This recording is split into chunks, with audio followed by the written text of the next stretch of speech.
खाता हूँ खाना, पीता हूँ पानी, फिर से हाजिर है आपका अपना जानी।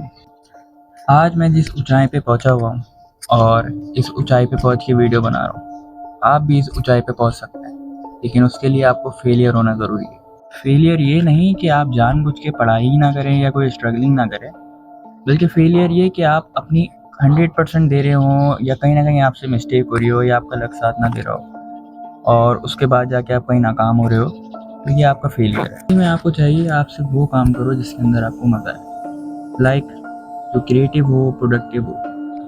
हर इंसान ज़िंदगी में वो काम करने की कोशिश करता है जिसके अंदर पैसा होता है, लेकिन उसको मज़ा नहीं आता। जो बंदा सिर्फ ज़िंदगी पैसे कमाने के लिए गुजारता है ना, वो अपनी ज़िंदगी सिर्फ और सिर्फ गुजार रहा है, जी नहीं रहा। अगर आप ज़िंदगी जीना चाहते हो तो do something creative and do something productive. मेरी भी एक फेलियर स्टोरी है और फेलियर स्टोरी कुछ यूँ है कि मैं भी जो है अपने वक्त के अंदर जब I am in first year, तो मैं एक सब्जेक्ट के अंदर फेल हो गया। और फेल होने के बाद जाहिर है बंदा जब फेल होता है और उसमें पीछे मैट्रिक तक फेल नहीं होता है तो बंदा थोड़ा डीमोटिवेट हो जाता है और उसको थोड़ा अच्छा लगता है कि यार जानी क्या फेल हो गया। लेकिन क्या इसका मतलब ये है कि आप ज़िंदगी में कुछ कर नहीं सकते क्योंकि आप फेल हो गए? नहीं, ऐसा कुछ भी नहीं है। फिर सेकंड ईयर की बारी आई तो सेकंड ईयर के अंदर आपका भाई दोबारा पास तो हो गया, लेकिन परसेंटेज इतनी कम थी कि दोबारा आपके भाई का दिल टूट गया। खैर, फिर आपका भाई यूनिवर्सिटी में आ गया और यूनिवर्सिटी के आके अभी आपके भाई का लास्ट सेमेस्टर चल रहा है और यूट्यूबिंग शुरू कर दी है। लेकिन क्या इसका मतलब ये है कि मैं जो हूँ एक फेलियर हूँ तो मैं कुछ ज़िंदगी में कर नहीं सकता?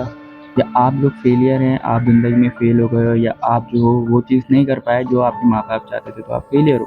नहीं, ज़िंदगी में आप वो काम करो जिससे आपको मज़ा आए, जो काम क्रिएटिव हो, जो करने में आपको सेटिस्फेक्शन हो, जो काम करने में किक मिलती है ना, वो वही काम करने में किक मिलती है जिसके अंदर आप जो हो खुद इनोवेशंस क्रिएट मतलब इनोवेट करते हो, चीज़ें इनोवेट करते हो। इसीलिए ब्रेन ब्राउन कहते हैं there is no innovation and creativity without failure period. मैं भी ये सोच लेता कि जानी तेरा व्लॉग जो है कुछ भी नहीं है, क्योंकि यार इतने सारे लोग ऑलरेडी व्लॉग कर रहे होते हैं, ऑलरेडी इतने सारे लोग वीडियो डाल रहे हैं, तेरी वीडियो क्यों देखेंगे लोग?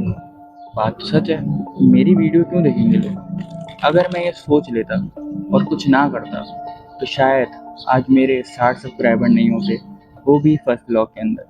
और इतनी सारी मोहब्बत जो जो लोगों ने मुझे सपोर्ट करा, उन सबका मेरे दिल से शुक्रिया और बहुत सारा प्यार। ज़िंदगी में आप कभी फेलियर हो जाते हो, क्योंकि फेलियर वो नहीं है जो कभी कामयाब नहीं हो सकता, बल्कि फेलियर वही है जो कामयाब हो सकता है। जो हमेशा से कामयाब होता आ रहा है वो आई थिंक कहीं ना कहीं जाके उसको प्रैक्टिस नहीं होगी इस चीज़ की कि वो आगे आके अगर फेलियर में आता है तो वो उससे अपने आप को रिकवर कैसे कर सकता है। लेकिन जो बंदा फेलियर है तो उसको ये ज़रूर मालूम होगा कि वो अपने आप को किस तरीके से क्रिएटिविटी के थ्रू मतलब किस तरीके से अपने आप को कामयाबी की तरफ लेके जा सकता है। इसीलिए किसी ने कहा है ना, failure is not the opposite of success, it's part of success. अगर आप फेलियर हो तो जानिए सर झुका के मत चलो, सर उठा के चलो। इसलिए नहीं कि आप बगैरत हो, बल्कि इसलिए कि आपको अपने पे फ़ख्र होना चाहिए कि यार मैंने कुछ कोशिश तो करी, मैंने कुछ आगे जाके इनोवेट तो करूँगा, आगे जाके कुछ क्रिएटिव तो करूँगा। इसीलिए जानिए माइकल जॉर्डन ने भी कहा है, I can accept failure, everyone fails at something, but I can't accept not trying. Keep trying, work hard, struggling करते रहो क्योंकि आप कर सकते हो। गर्मी बहुत हो गई है जानी, चलता हूँ, अल्लाह हाफ़िज़।